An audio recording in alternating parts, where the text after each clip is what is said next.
بسم اللہ الرحمن الرحیم۔ السلام علیکم پیارے دوستو۔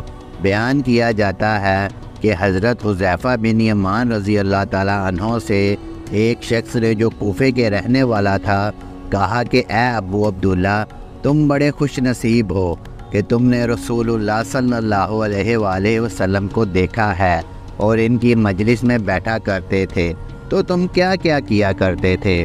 حضرت حذیفہ رضی اللہ تعالیٰ عنہ نے فرمایا، واللہ ہم جان نثاریاں کیا کرتے تھے۔ نوجوان فرمانے لگا، سنیے چاچا، اگر ہم حضور صلی اللہ علیہ وآلہ وسلم کے زمانے کو پاتے تو واللہ آپ کے پاؤں بھی زمین پر رکھنے نہ دیتے۔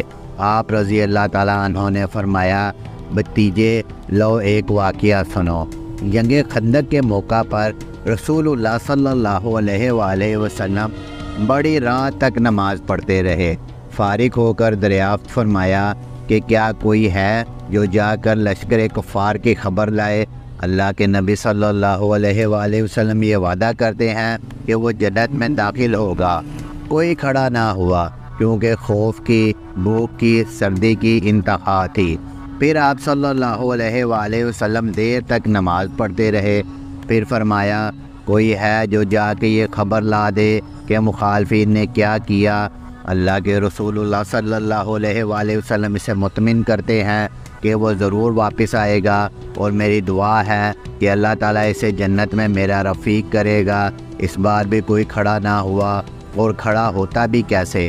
بھوک کے مارے پیٹ کمر سے لگی ہوئی تھی، سردی کے مارے دانت بج رہے تھے، خوف کے مارے پتے پانی ہو رہے تھے۔ بالآخر میرا نام لے کر رسول اللہ صلی اللہ علیہ وآلہ وسلم نے آواز دی۔ اب تو کھڑے ہوئے بغیر کوئی چارہ ہی نہیں تھا۔ فرمانے لگے، حذیفہ تو جا اور دیکھ کہ وہ اس وقت تک کیا کر رہے ہیں، دیکھ جب تک میرے پاس واپس نہ پہنچ جائے کوئی نیا کام نہ کرنا۔ میں نے بہت خوب کہہ کر اپنی راہ لی اور جرأت کر کے مشرق میں گھس گیا۔ وہاں جا کر عجیب حال دیکھا کہ دکھائی نہ دینے والے اللہ کے لشکر اپنا کام پھرتی سے کر رہے ہیں۔ چولہوں پر سے دیگیں ہوا نے الٹ دی ہیں، خیموں کی چوہیں اکھڑ گئی ہیں، آگ جلا نہیں سکتے اور کوئی چیز اپنے ٹھکانے نہیں رہی۔ اسی وقت ابو سفیان کھڑا ہوا اور با آواز بلند کہنے لگا کہ اے قریشیو، اپنے اپنے ساتھی سے ہوشیار ہو جاؤ، اپنے ساتھی کو دیکھ پال لو، ایسا نہ کہ کوئی غیر کھڑا ہو۔ میں نے یہ سنتے ہی میرے پاس جو ایک قریشی نوجوان تھا اس کا ہاتھ پکڑ لیا اور اس سے پوچھا، تو کون ہے؟ اس نے کہا کہ میں فلاں بن فلاں ہوں۔ میں نے کہا اب ہوشیار رہنا۔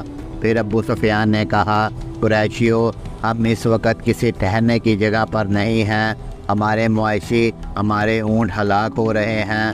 بنی قریظہ نے ہم سے جو وعدہ کیا تھا اس کی وعدہ خلافی کی، اس نے ہمیں بڑی تکلیف پہنچائی، پھر اس ہوا نے ہمیں پریشان کر رکھا ہے، ہم پکا کر کھا نہیں سکتے، آگ تک جلا نہیں سکتے، خیمے اپنی جگہ ٹھہر نہیں رہے۔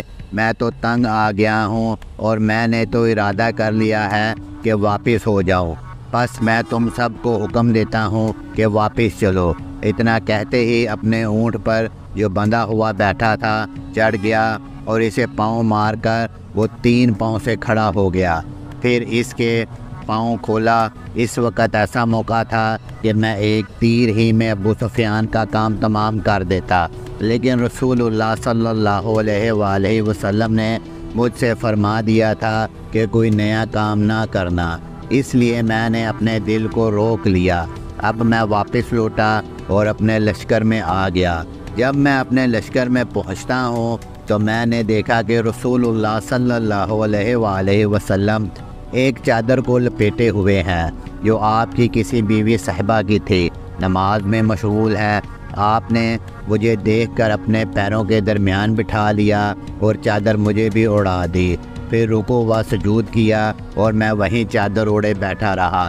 جب آپ فارغ ہوئے تو میں نے سارا واقعہ بیان کیا۔ قریشیوں کے واپس لوٹ جانے کی خبر جب قبیلہ غطفان کو پہنچی تو انہوں نے بھی سامان باندھا اور واپس لوٹ گئے۔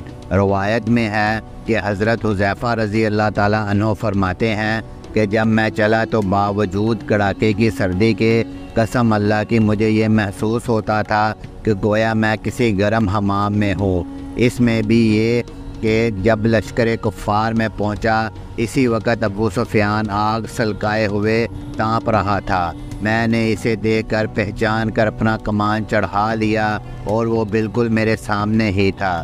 ناممکن تھا کہ میرا نشانہ کھا لی جائے، لیکن مجھے رسول اللہ صلی اللہ علیہ وآلہ وسلم کا یہ فرمان یاد آ گیا کہ کوئی ایسی حرکت نہ کرنا کہ وہ چکنے ہو جائے، تو میں نے اپنا ارادہ ترک کر دیا۔ جب میں واپس آیا، اسی وقت بھی مجھے کوئی سردی محسوس نہ ہوئی، بلکہ یہ معلوم ہو رہا تھا کہ گویا میں حمام میں چل رہا ہوں۔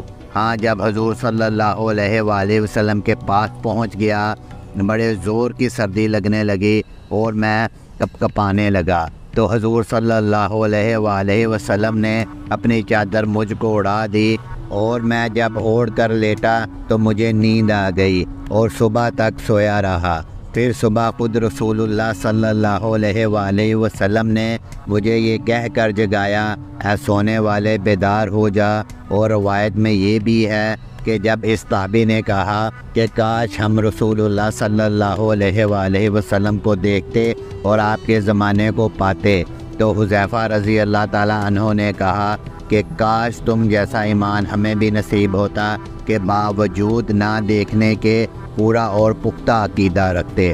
اللہ تعالیٰ سے دعا ہے کہ اللہ تعالیٰ ہم سب مسلمانوں کے ایمان کی حفاظت کرے اور ہمیں حضرت محمد صلی اللہ علیہ وآلہ وسلم کی ہر سنت پر دل و جان سے عمل کرنے کی توفیق عطا فرمائے۔ آمین ثم آمین۔